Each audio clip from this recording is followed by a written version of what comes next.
दोस्तों, आज champions trophy का पहला सेमीफाइनल मुकाबला दो चैंपियन टीम के बीच खेला गया, जहां रोहित ने एक बार फिर टॉस हारा और पहले गेंदबाजी करने का मौका मिला। और भारत के लिए शामी ने बेहतरीन शुरुआत की थी, जहां वो हेड और खासकर कूपर कोहली को रन बनाने का कोई मौका ही नहीं दिया, बल्कि कूपर कोहली को डक पर चलताकर भारत को पहली सफलता दिलाई।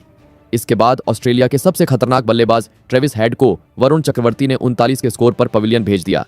10 ओवरों के बाद ऑस्ट्रेलिया तिरपन पर 2 विकेट थी। इसके बाद स्मिथ और लाबुशेन के बीच पार्टनरशिप बन रही थी, लेकिन फिर जडेजा ने बैक टू बैक विकेट्स लेकर भारत को एक मजबूत स्थिति में डाल दिया।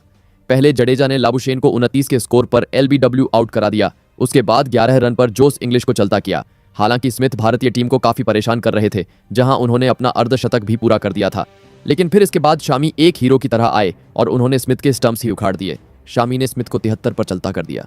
इसके बाद अक्षर पटेल ने मैक्सवेल को सिर्फ 7 रन पर क्लीन बोल्ड करके भारत को ड्राइवर सीट पर डाल दिया। देखते ही देखते 205 पर ऑस्ट्रेलिया के 6 बल्लेबाज पवेलियन में थे, लेकिन फिर एलेक्स कैरी ने अर्धशतक जड़कर ऑस्ट्रेलिया के लिए लड़ रहे थे। 44 ओवरों के बाद ऑस्ट्रेलिया 236 तक पहुंच चुकी थी। भारतीय गेंदबाजों ने बेहतरीन गेंदबाजी की। भारत के लिए 7वां विकेट एक बार फिर वरुण चक्रवर्ती ने लिया, जहां वरुण ने बेन डवार्शूज को सिर्फ 19 रन पर पवेलियन भेज दिया।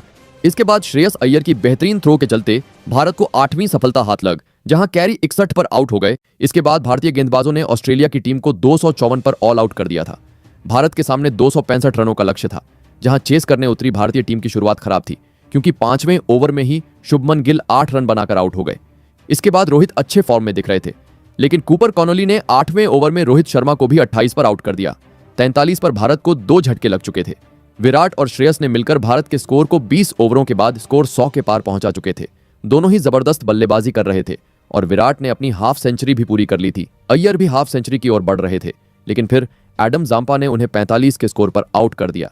इसके बाद विराट कोहली रुकने का नाम ही नहीं ले रहे थे। उन्होंने ठान लिया था कि आज वो ऑस्ट्रेलिया को हरा कर रहेंगे, और विराट कोहली इसमें कामयाब भी रहे। जहां वो मैच तो फिनिश नहीं कर सके, लेकिन उन्होंने मैच को लगभग जीता ही दिया था। आउट होने के पहले विराट ने 84 रनों की बेहतरीन पारी खेली थी, जहां से भारत इस मैच को बड़ी ही आसानी से जीत गया और अब भारत फाइनल में प्रवेश कर चुकी है। भारत की इस जीत ने सभी का दिल जीत लिया। आप क्या कहना चाहोगे, कमेंट करें।